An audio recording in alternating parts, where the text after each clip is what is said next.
Hey, what's up everyone? Welcome once again to another edition of the Kremzeek Reviews. And this time we have Transformers Studio Series 86 RC. As you can see here from the box. With the open window, no plastic covering, some artwork.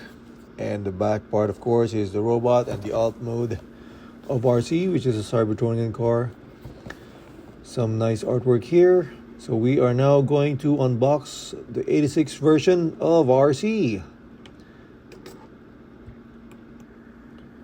And here she is now. So this is a complete different figure from that of the War for Cybertron, Earthrise, and Kingdom RC. So she's got her instruction manual as well. She comes with a single pistol as well, but this time it's not a transparent blue, but a gray colored, more movie accurate pistol that she was using in the animation. So there's a lot of differences when it comes to these RC and Earthrise, and also different from the Generations 1 as well. So my only gripe with this RC is on this part of the waist. It's kind of a bit loose considering it's a new figure, but most of her car parts or backpack is more slender and more trimmed compared to the Earthrise, which looks awkward with the hoverboard part.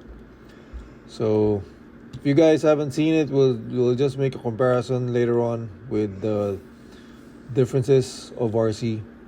Articulation wise, it's the same as the old RC, of course. Basically most of the figures nowadays is in a ball joint, so it's got also waist rotation, bicep swivel, some elbow really folds nicely like you can see here. Does have a wrist rotation because of her arms is too small, I guess. But she has that open fist, of course. And this one is loose. And the legs also move outwards, forwards. And it's got thigh swivel as well. Some ankle rocking here. And it's all painted white this time. Doesn't have any pink feet. So it's more cartoon accurate. Even the face is painted as well, so it's not just plain white. So we are going to try to transform RC. First we lift up this part of the torso. And what's nice about it is this time her chest really falls or serves as the main grille of the car, as you can see here. There. And then with the arms, just get it out of the way. Pull this lower torso all the way down and situate her arms on the side of the front part of the car. Bring these flaps open and bring this other side as well, as you can see here. Then rotate back the back part of the car. Make sure that these side panels are tabbed in as well. Then we will fold the lower part of the waist and rotate the waist as well. Fold the legs like in a crouching position. As for the feet, make sure you fold them. And just make sure all these tabs are properly fitted on the side. Like this and there. And make sure the legs. So the feet will go together like this, and then there's a tab on the center where you will tab those 2 feet in the middle. And as easy as that, we have our Cybertronian car from the 86 movie of RC. As you can see here, she's more slicker, doesn't look like a mouse or like a soap or shaped like a soap like the War for Cybertronian one. So she's more cartoon accurate now, as you can see here. It's very nice. I think it's one of the best RCs currently out there, aside from the Masterpiece, of course. But for the Generations line, this one is the best RC so far.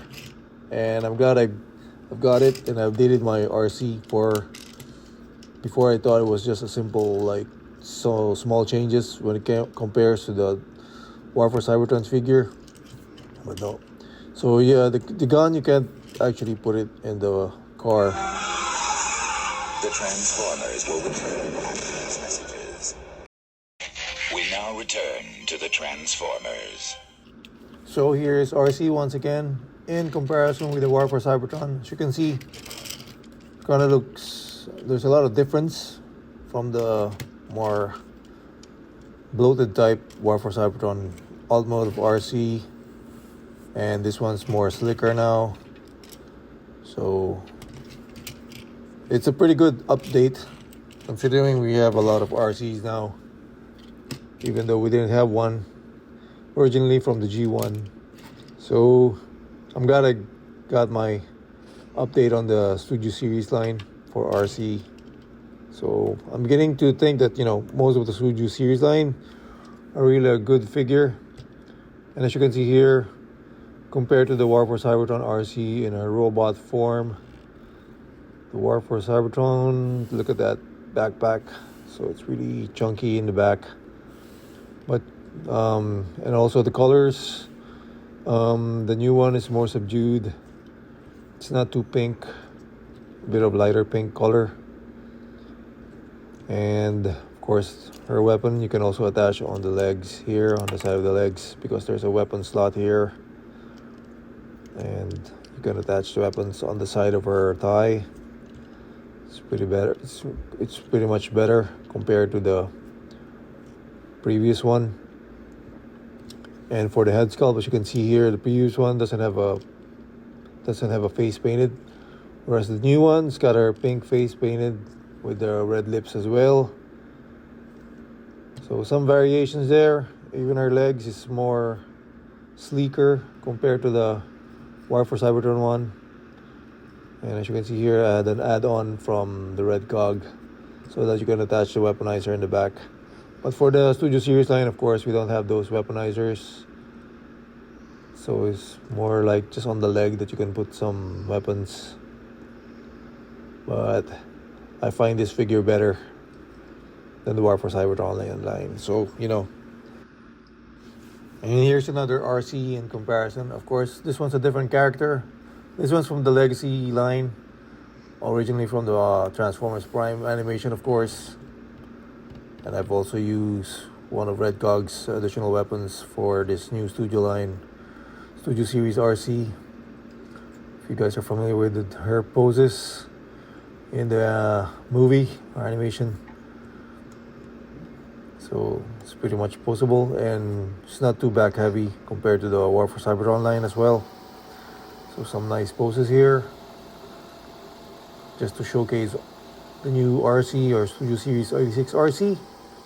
So there we have it, our Studio Series 86 Arcee Deluxe figure review. And I know she came out just recently, just a few months back.